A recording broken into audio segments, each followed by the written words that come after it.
요빠에 다비다라 하는 여제자가 있으니 그 이름은 번역하면 도르가라. 선행과 구제하는 일이 심히 많더니 그때에 병들어 죽음의 시체를 씻어 다락에 누이니라. 부르다가 요빠에서 가까운지라 제자들이 베드로가 거기 있음을 듣고 두 사람을 보내어 지체 말고 와달라고 간청하여 베드로가 일어나 그들과 함께 가서 이름에 그들이 데리고 다락방에 올라가니 모든 과부가 베드로 곁에 서서 울며 도르가가 그들과 함께 있을 때에 지은 속옷과 겉옷을 다 내어 보이거늘 베드로가 사람을 다 내보내고 무릎을 꿇고 기도하고 돌이켜 시체를 향하여 이르되 다비다야 일어나라 하니 그가 눈을 떠 베드로를 보고 일어나 앉는지라. 베드로가 손을 내밀어 일으키고 성도들과 과부들을 불러들여 그가 살아난 것을 보이니 온 욥바 사람이 알고 많은 사람이 주를 믿더라. 베드로가 욥바에 여러 날 있어 시몬이라 하는 무두장이의 집에서 머무니라. 진심으로 환영하며 하나님의 은혜와 평강이 여러분과 한 주간도 함께 있기를 축복합니다. 먼저 여러분들에게 한 가지 질문을 드리겠습니다.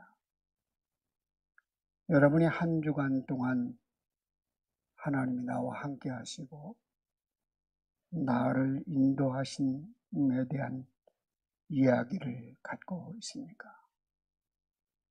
옆 사람에게 한 주간 동안 하나님이 나를 도와주시고 나를 인도하셨다고 말할 이야기거리를 갖고 있느냐는 말씀입니다. 없다고요? 우리의 일상의 삶 가운데 구체적으로 개입하시고 살아 역사하시는 주님의 은혜를 깊이 생각하지 못했기 때문입니다. 우리 모두의 인생의 삶은 이야기들로, 스토리로 점철되어 있습니다. 우리 찬송가에도 보면 이것이 나의 간증이요, 간증이 스토리예요. 그런데 우리 인간은, 우리는 나를 규정하는 데 있어서 어떤 물질이나 어떤 지위나 어떤 소유도 아니고 우리가 우리의 삶을 세워가는 그의 삶의 이야기인 것입니다. 여러분의 삶에 대한 이야기가 여러분이 누구인가를, 어떠한 삶을 살았는가를 보여준다는 말씀입니다. 그래서 세월이 지나가면 한 토막의 이야기가 하나하나씩 이어져서 우리의 인생의 역사를 써가게 되는 것입니다. 그런데 우리 크리스찬은 우리 인생의 이야기가 어떤 이야기냐면 하나님이 내 삶을 통해서 만드시는 이야기인 것입니다. 그리스도인의 삶은 주어가 내가 아니라 하나님께 있다는 것입니다. 그래서 하나님이 내 인생을 어떻게 써가시고 계신가를 깨닫고 그 주님과 동행하는 삶을 살아가는 사람은 부활의 주님과 함께하는 사람이라고 볼 수 있습니다. 여러분, 하나님께서 우리의 삶의 조각조각들을 다 모으셔서 하나의 의미 있는 이야기로 만들어가길 원하시고, 그리고 우리의 삶의 이야기의 중요한 것은 어느 누구에게나 어려운 순간이 있고 상처가 있고 슬픔이 있고 위기가 있고 절망할 수밖에 없는 그 상황을 처할 수 있다는 것입니다. 그러한 상황 속에서 하나님께서 내 삶의 이야기가 끊긴 것 같은 상황에서 하나님이 내 삶의 이야기를 어떻게 써가시고 가시는지, 이끌어 가시는지를 아는 자가 복된 자인 것입니다. 또 나는 하나님이 이끌어 가심에 대하여 어떻게 반응하느냐에 따라서 내 삶의 신앙적 가치가 달라지는 것입니다. 하나님께서 우리의 상황과 삶의 모든 경험을 통하여 그분의 이야기를 만들어가기를 원하십니다. 하나님은 나로부터 시작하여 일하시는 그 이야기는 마치 동심원처럼 점점점 퍼지게 되고 잔물결을 이루고 파도가 될 수 있는 것입니다. 오늘 본문의 말씀은 부활의 주님을 목격했던 사람들이 그들의 삶의 자리에서 하나님이 함께 하시고 일하심을 증거하고 그들이 동심원이 돼서 점점점 확장되어 가는 모습을 우리에게 보여주고 있습니다. 오늘 본문의 맨 처음의 시작은 룻다에서 시작됩니다. 오늘 읽지는 않았지만 바로 룻다의 8년 동안 중풍병을 앓는 애니아라는 사람이 있었는데 베드로가 그를 위하여 간절히 예수 그리스도의 이름으로 기도할 때 그가 고침받는 놀라운 기적을 경험하게 됩니다. 그 소식을 누가 들었겠습니까? 이 요빠와 룻다는 17km 정도가 떨어져 있습니다. 룻다와 요빠 3시간 정도 걸어야 가는 거리입니다. 요빠에 있던 소식을 들은 사람들은 누구냐면 오늘 요빠성에 아주 유명하고 아주 아름답고 귀여운 여제자가 하나 있는데 다비다라는 여인이었습니다. 그 다비다라는 여인이 갑작스럽게 병을 앓다가 죽음을 당하는 그러한 모습을 보고 그 요빠 지역의 많은 그리스도인들이 마음 아파하고 어떻게 이를 살릴 수 있지? 이 문제를 어떻게 해결할 수 있지? 나사로를 예수님께 살리신 같이 베드로가 룻다에서 8년 된 중풍병자를 고쳤는데 베드로를 초청해서 이 여인을 살려달라고 기도해달라고 한번 부탁하자고 요구를 했던 것 같습니다. 성경에는 죽은 자를 살리신 사건이 7번 나옵니다. 7번. 열왕기 상 17장에 사르밧 여인의 아들을 살리는 사건이 나옵니다. 열왕기 하 4장에 수넴 여인의 아들을 살리는 사건이 나옵니다.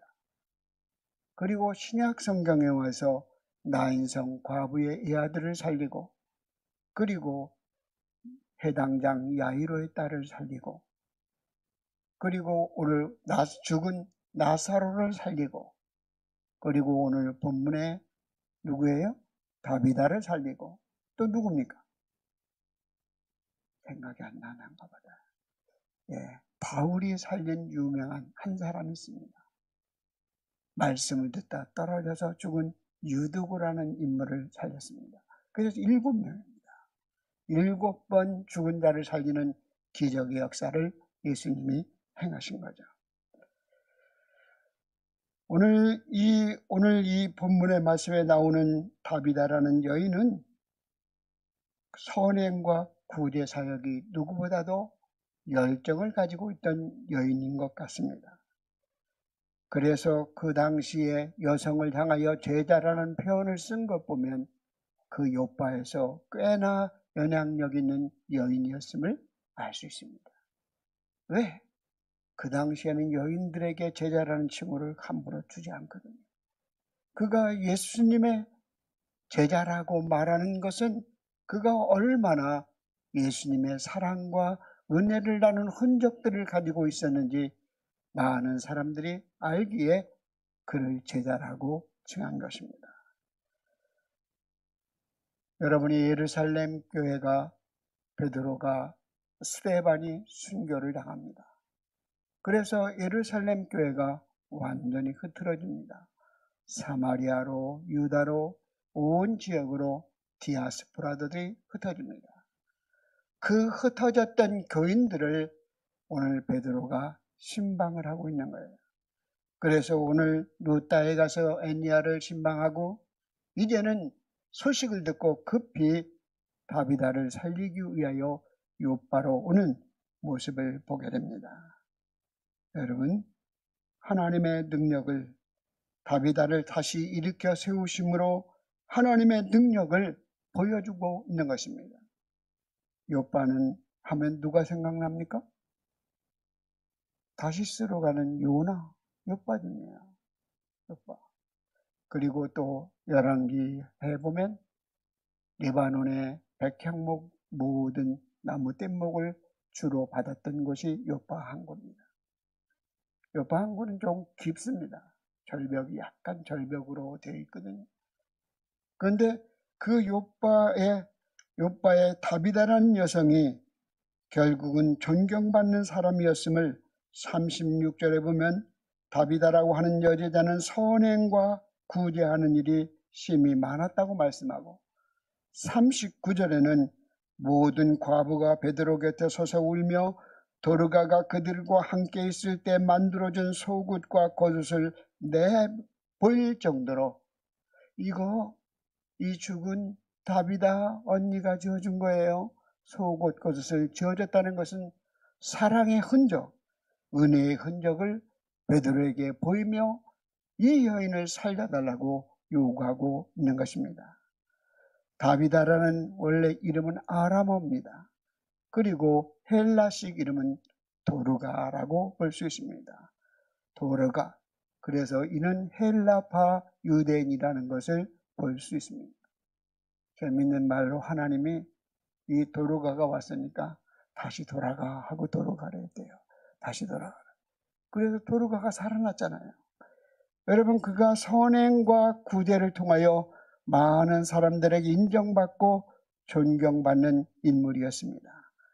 그러기에 그의 선행과 사랑이 그 지역에서 꼭 필요한 사람들이 되었다는 것이죠. 여러분, 다비다라는 이름의 뜻은 가재, 영양, 사슴, 그리고 사람에게 비유할 때는 아름다움을 상징하는 단어입니다. 그러므로 그의 아버지가 그 다비다라는 이름을 지어준 것은 넌 아름다운 삶을 살아가라 하고 그 이름을 지어줬잖아요. 그 이름에 걸맞는 행동, 삶을 살았던 사람이 다비다고, 또 하나님의 부름을 받아 아름다운 다비다가 결국은 그 이름에 걸맞는 선행과 구제로 하나님의 영광을 드러낸 믿음의 사람이었음을 보여주고 있습니다. 여러분도 이름에 부모님이 여러분에게 신앙적 이름을 지어줬거나 어떤 이름을 지어주면 그 이름에 걸맞는 삶을 살아간다는 것이 부모의 기쁨이요, 하나님이 여러분을 불러서 그리스도인이라는 이름을 주셨으니 그 그리스도인의 합당한 열매를 맺는 이름에 합당한 삶을 살아가는 것이 누구의 기쁨이에요?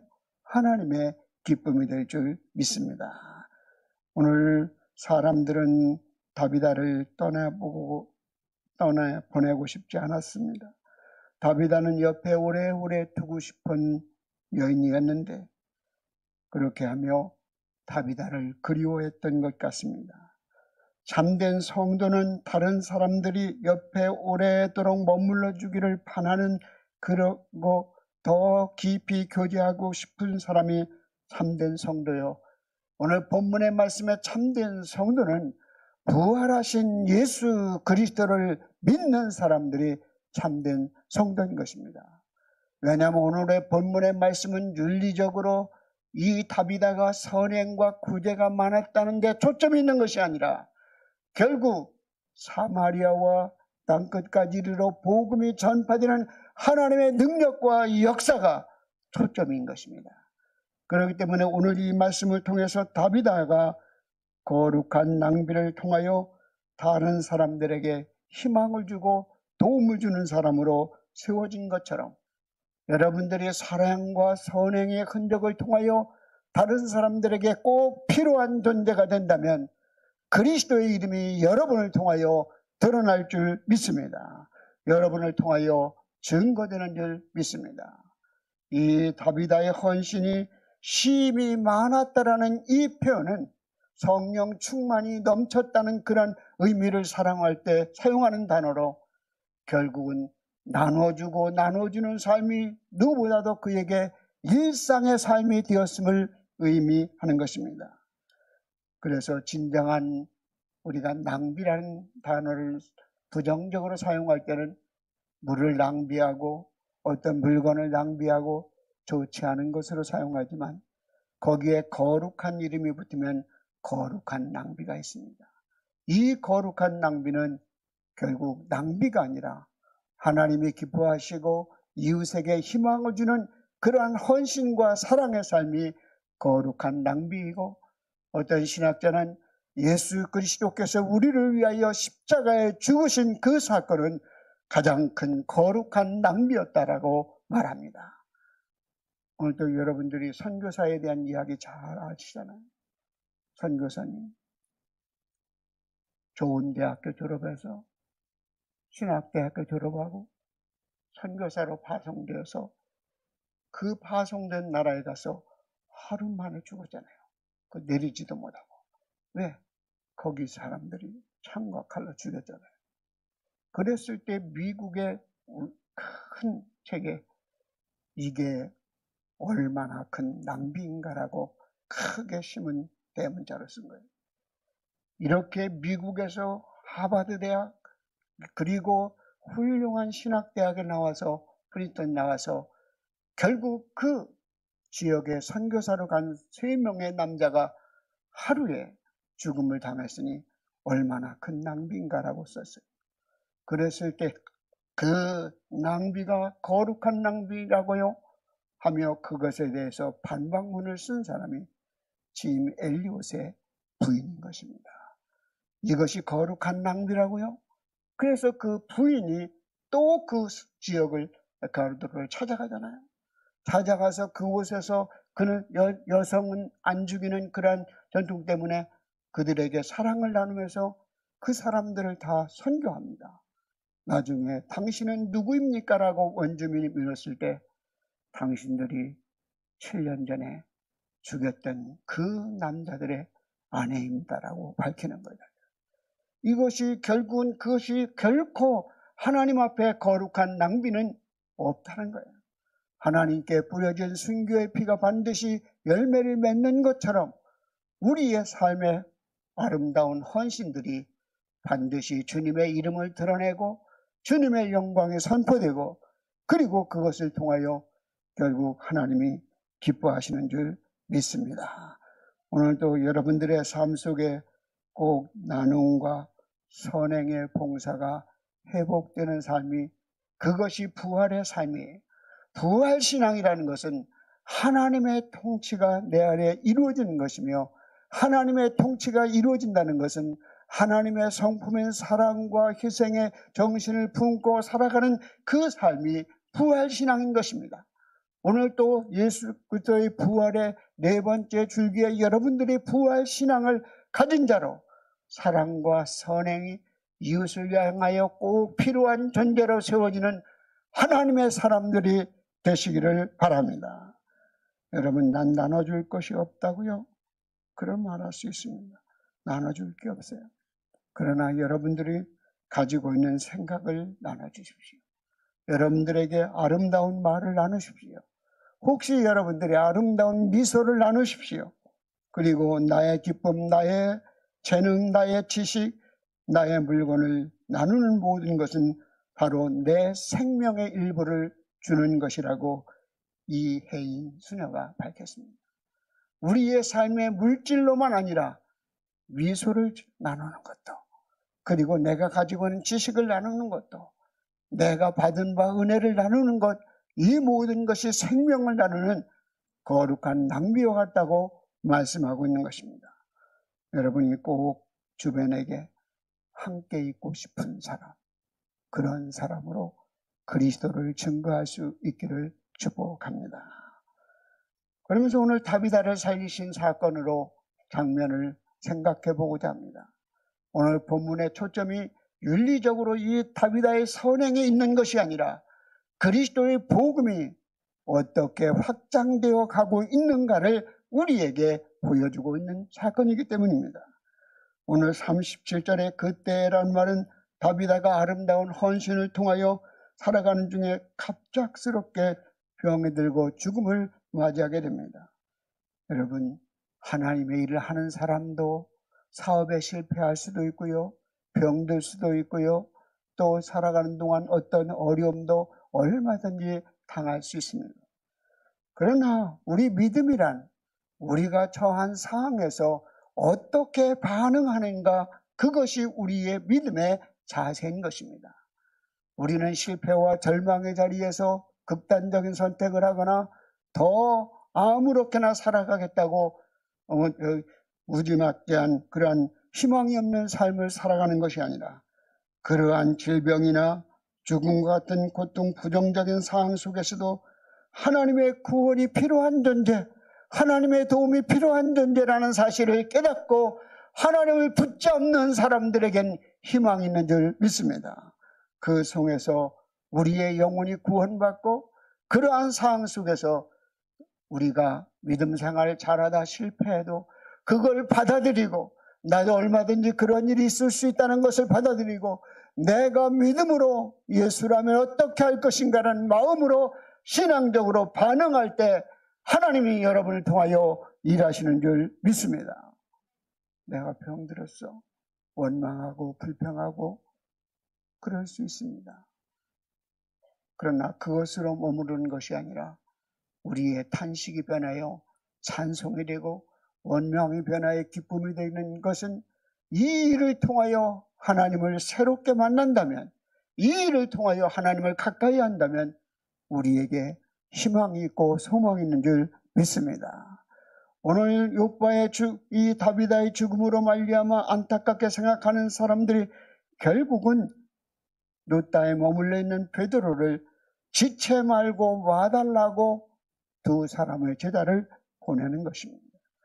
오늘 두 사람, 이 베드로가 이렇게 들어왔습니다. 그 들어와서 와보니 다락방에 다비드의 시체가 누워 있었던 거죠. 이 어둠은 제2의 예수, 베드로가 하나님의 능력에 힘입어 기도하는 장면이 다락방에서 나옵니다. 왜 다락방일까? 장례를 치르는 일은 1층에서 치러야 훨씬 손님 맡기도 편하고 조문객을 맡기도 편하고 쉽게 차릴 텐데 왜 다락방일까? 이 구약적 배경이 있습니다. 여러분이 아까 얘기했던 열리사 선지자가 다락방에 거주하며 그 사르반 여인의 아들을 다락방에서 살리셨습니다. 그리고 열왕기하 4장의 수넴 여인의 아들이 죽었을 때도 엘리사가 이제는 그 다락방에서 그 죽은 아들을 살렸습니다. 우리는 예수님이 부활한 후 사람들이 성령 강림을 어디에서 경험합니까? 마가의 다락방에서, 사도행전 2장에 다락방에서 성령을 만나는, 성령을 체험하는 놀라운 은혜를 입었습니다.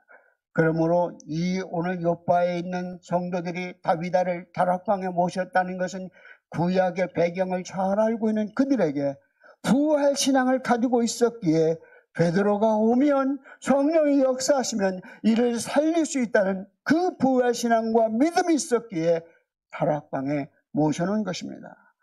오늘 베드로는 그 자리에서 무릎을 꿇습니다. 사람들을 내보내고 시체를 향하여 명령하듯 말합니다. 기도를 집중하면서 사람들을 내보낼 뿐만 아니라 간절한 마음으로 무릎 꿇고 기도합니다. 이 시간 베드로는 예수의 능력에 힘입어 자신을 통하여 부활하신 주님께서 죽은 자를 살리시는 놀라운 능력이 저를 통하여 이루어지게 하옵소서라고 기도한 거예요. 그걸 어떻게 추측할 수 있느냐? 바로 앞에 있는 9장 34절에 보면 룻다에서 8년 된 중풍병자 애니야를 고치는 사건이 나오는데 34절에 베드로야, 베드로는 애니야야, 예수 그리스도께서 너를 낫게 하시니 일어나 내 자리를 정돈하라, 일어나라고 말씀하고 있습니다. 마가복음 9장 6절에 보면 중풍병자가 내 자리를 들고 일어나 걸어가라는 이 말씀과 일치하고 있지 않습니까? 그래서 이 여인을 살릴 때 뭐라고 말합니까? 이 여인을 살릴 때 베드로는 이렇게 말합니다. 다비다 쿰, 다비다 쿰. 다비다 쿰인, 여러분 야이로의 딸 소녀를 살리실 때 달리다굼이라는 제자, 달리다굼, 소녀야 일어나라. 그 예수님이 결국 죽은 소녀를 살릴 때 그것을 상상하며 이 베드로는 다비다 쿰 일어나라. 이 함께 이 소년이 이 여인이 일어나는 놀라운 사건을 경험하게 됩니다. 이것은 무엇을 의미합니까? 부활의 주님은 우리에게 생명을 주시는 분이며 죽은 영혼을 살리시는 것은 하나님의 능력으로만 가능하다는 것을 우리에게 보여주고 있습니다. 현대는 왜 죽은 자가 안 일어나죠? 정말 안타까워요. 제가 능력이 많아서 죽은 자를 살렸으면 좋겠는데요. 그럼 죽으려고 하는 사람 다 찾아오면 어떻게 되겠어요? 그러나 죽은 자를 살리는 역사가 여기에 있습니다. 요한복음 6장 39절에 40절 말씀을 함께 읽겠습니다. 나를 보내신 이의 뜻은 내게 주신 자 중에 내가 하나도 잃어버리지 아니하고 마지막 날에 다시 살리는 이것이니라. 내 아버지의 뜻은 아들을 보고 믿는 자마다 영생을 얻는 이것이니 마지막 날에 내가 이를 다시 살리리라. 주님이 우리에게 달리다 굼이라는 그 마지막 날에 살리리라는 약속을 우리에게 주고 있는 것입니다. 여러분, 예수님께서 행하셨던 모든 기적은 기적 자체의 목적이 있는 것이 아니라 그 기적을 통하여 하나님의 이름이, 하나님의 영광이 돌려지고 그리고 더 나아가서 죄인들이 구원받는 사건으로 연결되길 원하십니다. 오늘 다비다를 살릴 때 일어나라는 말이 반복적으로 나옵니다. 요바의 제자들이 찾아왔을 때 먼저 일어나 아니스템이라는 단어를 사용합니다. 또 다비다야 일어나 아니스템이, 계속적으로 그가 눈을 떴을 때 일어나 아니스템이. 이 말은 무엇을 의미하냐면 베드로가 이 여인을 살리는 사건은 베드로가 먼저 영적으로 일어날 때 가능하다는 것을 보여주고 있습니다. 산 사람만이, 살아있는 신앙을 가지고 있는 사람만이 또 다른 사람의 생명을 전해줄 수 있는 것입니다. 오늘도 여러분들이 하나님의 복음을 전할 때, 그리스도의 복음을 전할 때 내가 그 복음 안에 구원의 역사를 내가 경험하고 믿을 때, 그 부활의 주님을 믿을 때 그 부활의 주님을 나눠주고 증거할 수 있다는 것입니다. 오늘 이 자리에 있는 여러분 모두가 예수 그리스도가 부활하셨음을 믿고 그 믿음으로 다시 그 마지막 날에 다시 살리라는 그 믿음 가운데 많은 영혼을 구원하는데 귀하게 쓰임받는 여러분이 되시기를 바랍니다. 그래서 한 주간의 삶 속에서 여러분과 함께하고 여러분을 인도하신 예수에 관한 이야기를 써갈 수 있는 여러분이 되시기를 바랍니다. 하나님이 한 주간 동안 나와 이렇게 함께 하시고 한 주간 동안 나를 이렇게 인도하셨으며 나를 일상의 삶 가운데 하나님이 인도하셨습니다라고 간증할 수 있는 이야기거리가 This is my story. 이것이 나의 간증이요.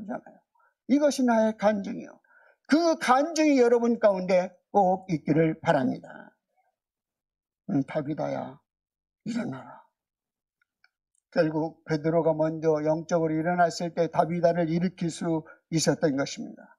그러므로 우리는 항상 깨어 기도하며 우리의 시선을 주님께 고정해야 합니다.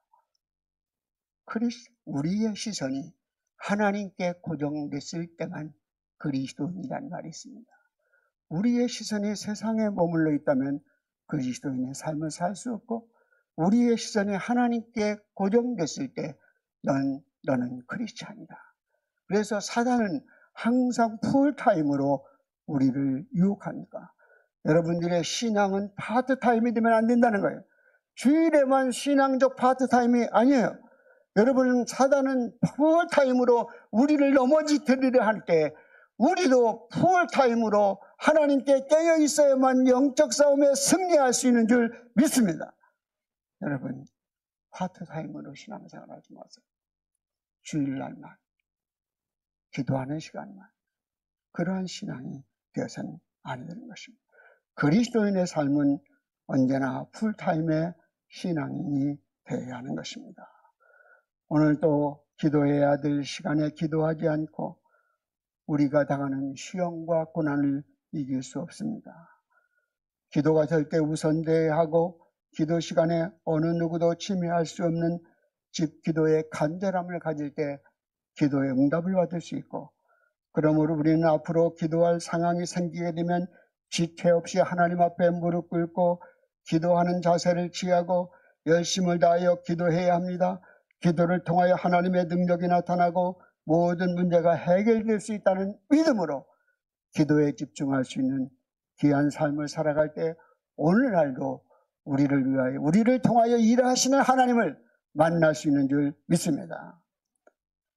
이제는 다비다의 사건으로 인하여 베드로의 변화인 것입니다. 베드로가 어떻게 변화되면, 사람들은 사물을, 물건을 고칠 수 있지만 그러나 오직 하나님만이 사람을 변화시킬 수 있고 고칠 수 있습니다. 사람은 다른 사람이 못 고쳐요. 하나님만이 고칠 수 있는 거예요. 오늘 다비다를 살려낸 베드로는 어느 집에 머물렀다고 말씀했어요? 마지막 절에 욥바에 여러 날 있어서 시몬이라 하는 무두장의 집에서 머무느니라. 무두장이는 가죽을 관리하는 사람을 말하는 거예요. 가죽. 유대인들에게는 이 가죽을, 죽은 짐승을 만지는 사람은 부정하게 되기 때문에 그 사람도 접촉하면 우리도 부정한 사람이 되기 때문에 이 무두장이는 한 마을의 문둥병자처럼 한 변방에 따로 살아가도록 집성촌을 이루고 있었습니다. 참 아이러니한 것은 유대인들은 가죽 제품을 참 좋아하거든요. 그런데 왜 가죽을 만드는 사람은 그렇게 싫어할까요? 율법 때문에 그래요. 우리나라도 백정을 천시한 시대가 있었죠? 백정. 그런데 백정 고기 잡는 사람들. 물고기가 아니고 예, 그런데 백정. 그런데 고기는 좋아하면서도 왜 백정을 그렇게 싫어합니까? 우리 겉과 속이 다른 거죠. 우리가 진정한 변화는 겉과 속이 일치할 때 진정한 변화가 이루어지는 거예요. 그래서 오늘 이 말씀을 통해서 결국은 무엇을 말씀하느냐? 무두장에 머무를 수 있었다는 것 자체가 베드로의 엄청난 변화였습니다. 왜냐하면 율법주의에 사로잡혀있는 베드로에게 무두장의 집에 머물러서 이제는 사도행전 10장에 고넬료 백부장인, 가이사라의 백부장인 고넬료를 구원하는 사건을 여기에서 이뤄가기 시작하기 때문입니다. 하나님이 GPS로 띄었잖아요. 10장에. 누구에게? 고넬료에게 먼저 쏘았어요. 야, 욥바의 무두장의 집에 베드로라는 사람이 있어. 그 사람을 초청하라. 사람을 보내잖아요. 그때 베드로는 어디에? 옥상에서 기도하잖아요. 너 두 사람이 올 거야. 그 사람을 기쁘게 맞이하고 그들이 하라는 대로 하라. 이 10장의 얘기예요. GPS가 동시에 터졌어요. 그래서 결국은 이 베드로가 결국은 이 가이사라의 백부장인 누구를? 고넬료를 구원하는 사건으로 연결하잖아요. 그리고 이 가이사라하고 욥바에서 가이사라는 90km입니다. 거의 90km예요. 90km. 배로 가면 오래 가지만 관광 버스를 타고 가면 한 20분이면 갑니다. 네. 그러한 것이 그곳에서 하나님의 역사를 이루어가는 것을 보게 되는 거예요. 부활의 주님을 만나면 오늘 어느 분은 그렇게 얘기하대요. 36절에 여제자, 41절에 성도들과 과부를 불러들여 그 살아난 것을 보인. 왜 성도와 과부들을 구분했을까? 그것을 어떤 신학자는 성도는 부활의 신앙을 믿는 사람이고 과부는 부활의 신앙을 믿지 못했던 사람이다. 그들이 그 다비다 옆에 눈물을 흘리며 옷을 보였던 여인들이었는데 결국 참된 회개는 당신이 울 때 이루어지는 것이 아니라 당신의 삶을 바꿀 때 진정한 회개가 이루어진 것이라. 여러분의 삶의 자리에 진정한 변화가 있기를 바랍니다. 부활의 신앙을 가지고 오늘 또 삶의 자리에서 주님을 만나는 여러분이 되시고 42절에 온 요파 사람들이 많은 사람의 주를 믿더라 하고 말씀하고, 그리고 우리는 사도행전 9장 31절에 보면 사마리아 지역의 놀라운 복음의 역사를 이렇게 설명하고 있습니다. 9장 31절을 읽겠습니다. 그리하여 온 유대와 갈릴리와 사마리아 교회가 평안히 서가고 주를 경외함과 성령의 위로로 진행하여 수가 더 많아지니라. 아멘.